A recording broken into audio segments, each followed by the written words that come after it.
வணக்கம் உறவுகளே, அத்தை வீட்டுக்கு வந்திருக்குறேங்க. இன்னைக்கு வந்து பாத்தீங்க அப்படின்னா செவ்வாய்க்கிழமை. அத்தை என்ன பண்றீங்க? ஆடே அத்தை வந்துட்டு பாருங்க மக்களே, பணம் பண்ணிட்டு இருக்கிறாங்க. எத்தனை காசுதே வந்தது? சரி அத்தை மக்களே, இங்க பாருங்க. எங்க அத்தை கிட்ட வந்துட்டு நான் உரிமையோட வந்துட்டு பணத்தை நான் தொட்டு பார்ப்பேன். சரிங்களா, அந்த உரிமை எனக்கு முழுசா இருக்குது. பாருங்க மக்களே, சரி இன்னைக்கு சந்தை போயிட்டு வந்தது. எத்தனை காசுக்கு வந்து இருக்குது? 2500 வந்ததுமா. சரி அத்தை.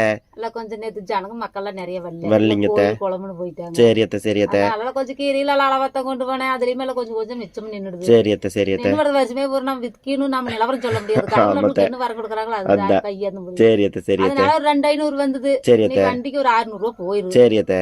எப்படியும் 2 ரூபாய் ரவுண்ட் பண்ணலாம் கையிலுக்கு நிக்கி. சரி அத்தை. ஏதோ வாங்குது 300 ரூபாய் போட. 1500 ரூபாய் 1700 ரூபாய் நம்ம கைக்கு நிக்கி ஏதோ இருக்கிற வெஞ்சு அட்ஜஸ்ட் பண்ணல செஞ்சு. ஆமாத்த ஏன்னா சொந்த கீரை இல்ல அப்பாங்களும் கீரை வரல. வெயில்ல பொறிஞ்சு போகுது. ஆமாத்த காட்டுக்கீரை கம்மிதான். ஆமாத்த பொன்னாங்கண்ணி. அப்படி கிடைக்கிறது. ஒரு வாரம் நிறைய கிடைச்சாலும் கிடைக்கும், ஒரு வாரம் கம்மியா கிடைச்சாலும் கிடைக்கும். அதிகபட்சம் எவ்வளவு கிடைக்கும்? 5000 எல்லாம் கிடைச்சிருக்குது இல்ல? 5, 6, 7 வரைக்கும் கொண்டு வந்துருக்கு. சரி அத்தை சரி அத்தை. அதுலயும் எல்லாம் மல்லி வெந்தய கிந்தி எல்லாம் சொந்தமா கொண்டு வந்து 10 ரூபாய் ரவுண்டாவும் கிடைக்கும். சரி அத்தை சரி அத்தை. பொருள் நம்மளது இருக்கும். சரி அத்தை சரி அத்தை. வீட்டுக்கு வரும். ஆமாத்த இருக்கிறத வச்சு பொழைப்பு. இருக்கிறத வச்சு அட்ஜஸ்ட் பண்ணி அதெல்லாம் சங்கடப்படக்கூடாது. சரி அத்தை. பாய் அத்தை. பாய் பாய் பாய்.